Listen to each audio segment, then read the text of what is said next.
श्रीराम समर्थ. श्रोते हो, आपण ऐकत आहात श्री गोंदवलेकर महाराज यांचे प्रवचन. सत्समागम म्हणजे संत सांगतील त्याप्रमाणे वागणे. कोणत्याही मंगल कार्यात सर्वाआधी गणपतीचे आवाहन करतात आणि सगळे कार्य संपले की सर्वांचे शेवटी त्यांचे विसर्जन करतात. त्याप्रमाणे अनुसंधानानेच पोथीला सुरुवात करावी आणि अनुसंधानानेच पोथीची समाप्ती करावी.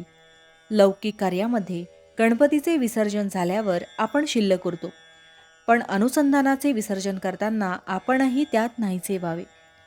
जसे ठेवायचे असेल तसे ठेवा, पण आपला विसर पडू देऊ नका एवढी भीक घालावी. अशी गुरुच्या चरणी प्रार्थना करावी. भगवंताला विसरून भजन करू नका. भगवंताची आठवण ठेवून भाजी जरी आणली तरी त्याचे श्रेय जास्त आहे. जगाच्या लाजेला भिवून भगवंताला अंतर देऊ नये. मी कोण याचा विचार करावा आणि तो करण्यासाठी मी नाही कोणाचा हे बघावे. मी आप्तेष्टांचा, बायको मुलांचा, आईबापांचा तर नाहीच, पण मी देहाचा आणि मनाचाही नाही. असे करता करता जो राहील तो मी. खरे समाधान एकपणात आहे, अद्वैतात आहे. म्हणून द्वैताचा जनक जो अभिमान तो कमी कसा होईल हे बघावे. याकरिता मी करता नसून देव करता आहे असे मानावे. सर्वानुभूती भगवद्भाव पाहावा. सत्समागम करावा. सत्समागम म्हणजे सत्याचा समागम.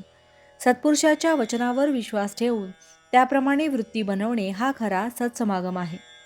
संतांवर अनन्य श्रद्धा ठेवा. त्यांच्या चालीने चाला. त्यांच्या समागमात दैन्य मानू नका. जे तुमची एकसारखी विषयातली नडच भागवतील ते संत नव्हेत. खरे संत विषयाची आसक्ती कमी करतात. अशा संताला शरण जावे. निर्विषय चित्त संतांनाच करता येते. संत हे ईश्वर दर्शनाची तळमळ उत्पन्न करतात. तळमळ उत्पन्न करून देणे ही संतांची कामगिरी. संतांची भाषा तळमळीची असते, म्हणून ती तळमळ उत्पन्न करते. संत सांगतील त्याप्रमाणे वागावे. जग संताशिवाय असणे शक्य नाही. जे देहात दिसले पण वस्तुतः देहातीत राहिले ते संतच होत. आम्हाला त्यांना ओळखता येत नाही, याला काय करावे. नामाच्या योगाने संत ओळखता येतात, जोडता येतात आणि टिकविता येतात.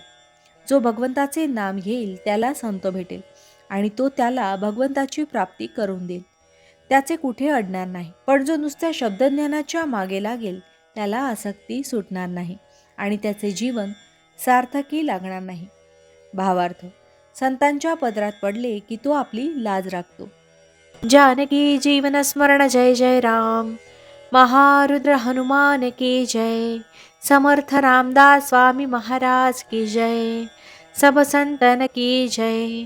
श्री अनंत कोटि ब्रह्मांड नायक राजाधिराज सच्चिदानंद सद्गुरु श्री ब्रह्म चैतन्य महाराज की जय. जय जय रघुवीर समर्थ. आता आपण 13 वेळा नामस्मरण करूया. श्रीराम जय राम जय जय राम. श्रीराम जय राम जय जय राम. श्रीराम जय राम जय जय राम. श्रीराम जय राम जय जय राम. श्रीराम जय राम जय जय राम. श्रीराम जय राम जय जय राम. श्रीराम जय राम जय जय राम. श्रीराम जय राम जय जय राम. श्रीराम जय राम जय जय राम.